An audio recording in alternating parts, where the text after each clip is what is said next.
आज एक थ्योरम है सर्कल से related.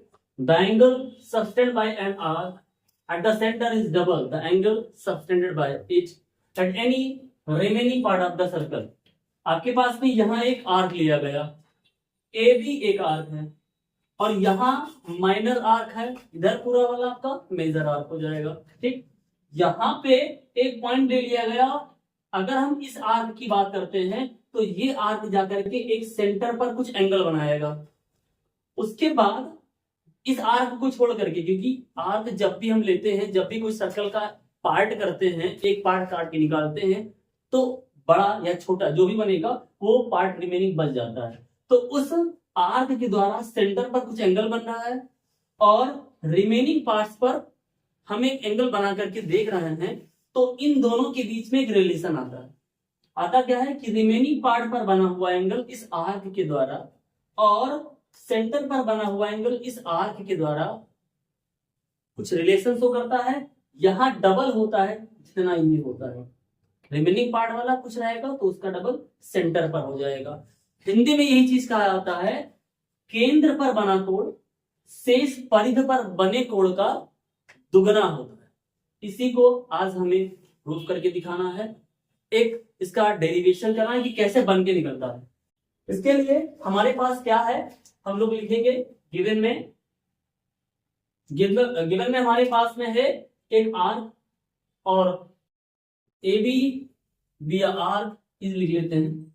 A B is an arc and C is a point at remaining part of the circle, at remaining part of the circle।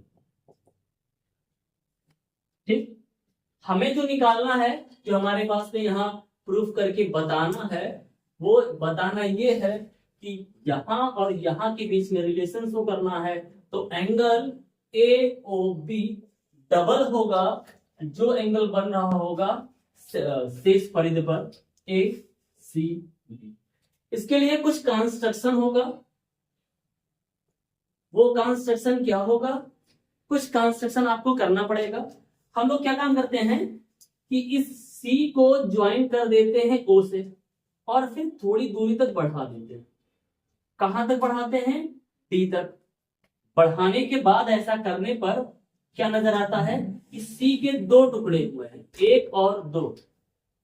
एक और दो यहाँ बराबर नहीं है, मैं ये नहीं कह रहा हूं कि दोनों पार्ट आपस में इक्वल है, बस इसके दो पार्ट हुए हैं। ऐसे ही यहाँ ओ पर जो बना हुआ है ए ओ बी, उसके भी दो टुकड़े हुए हैं। इनको हम डिनोट कर देते हैं एंगल 1, एंगल 2, एंगल 3 और एंगल 4 से।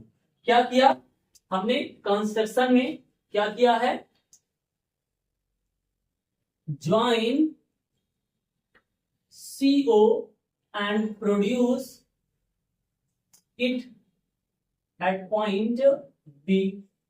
डी तक हमने निकाला। ऐसा करते हुए हमें क्या हुआ है, इस सी के दो पार्ट हुए हैं, एंगल ए सी बी के दो पार्ट, 1 और 2, और एंगल ए ओ बी के दो पार्ट हुए हैं, एंगल 3 और हम लिखेंगे एंगल 4। इतनी बातें हमारे पास में है। अब प्रूफ स्टार्ट होगा कि कैसे करेंगे। तो हम लोग ये देख रहे हैं कुछ बातों को हमें लिखना पड़ेगा पहले से ही, तब हम आगे कुछ कर सकते हैं। क्या है ये, अगर हम O और C को ज्वाइन करते हैं तो ये एक रेडियस बनेगा। OA भी एक रेडियस है, OB भी एक रेडियस है। तो पहले इस ट्रायंगल में रहते हुए हम लोग यहां दोनों रेडियस के बारे में कुछ कहेंगे।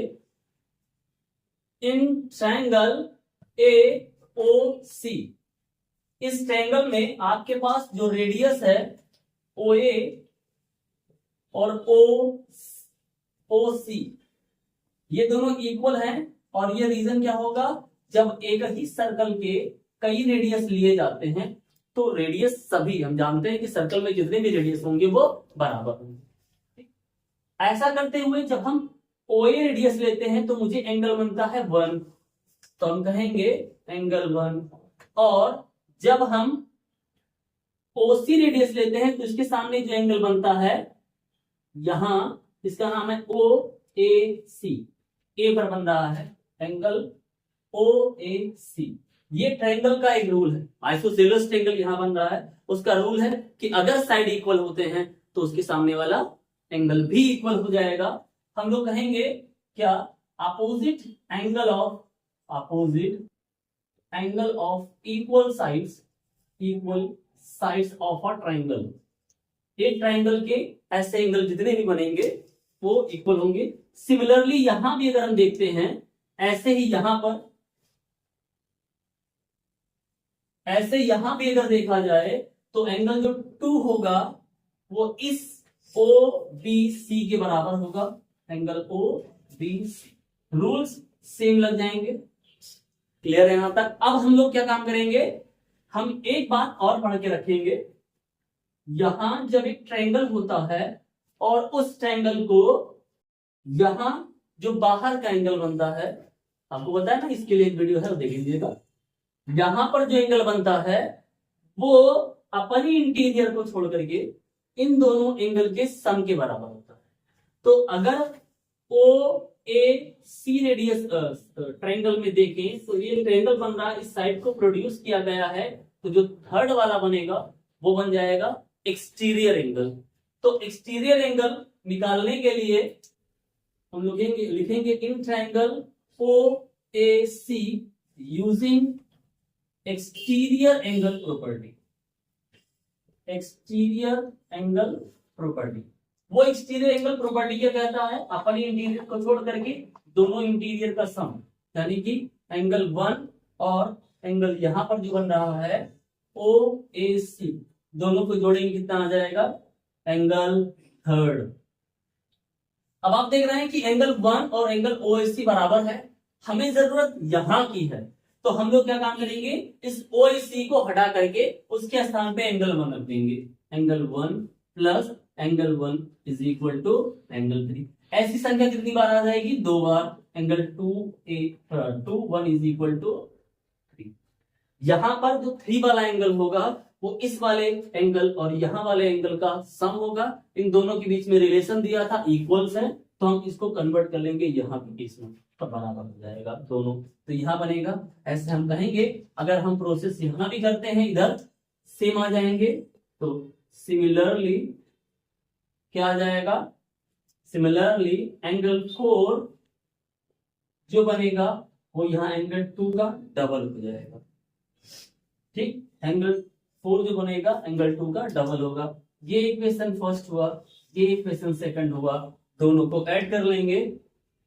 Equation first plus equation second क्या मिलेगा, एंगल 3 प्लस एंगल 4 को अगर ऐड करते हैं तो यहां संख्या कितनी बार है, 2, 1 और 2 एंगल 2।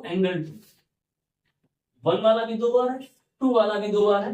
क्या करेंगे, 2 को कॉमन ले लेंगे, तो एंगल 1 प्लस एंगल 2 मिल जाएगा। आपने ऊपर ही लिखा था कि जहां कहीं भी एंगल 3 और एंगल 4 आएगा उसके स्थान पे हम लोग लिखेंगे एंगल AOB, और जहां 1 और 2 आएगा उसके स्थान पे लिखा जाएगा ACB। जहां भी 1 और 2 साथ में आएगा उसके स्थान पे लिखा जाएगा ACB एंगल AOB। क्या देखा जा रहा है कि हमारे पास में जो एंगल AOB है यहां पूरा, वो ACB का डबल है। और यही हमारा थ्योरम कहता था कि शेष परिधि पर जो एंगल बनता है और सेंटर पर जो एंगल बनता है, केंद्र पर बनता है, उनके बीच में रिलेशन होता है। केंद्र पर बना कोण शेष परिधि पर बने कोण का दुगना होता है। ये इस तरीके से हम प्रूव करेंगे। आई होप कि आपको वीडियो पसंद आया होगा।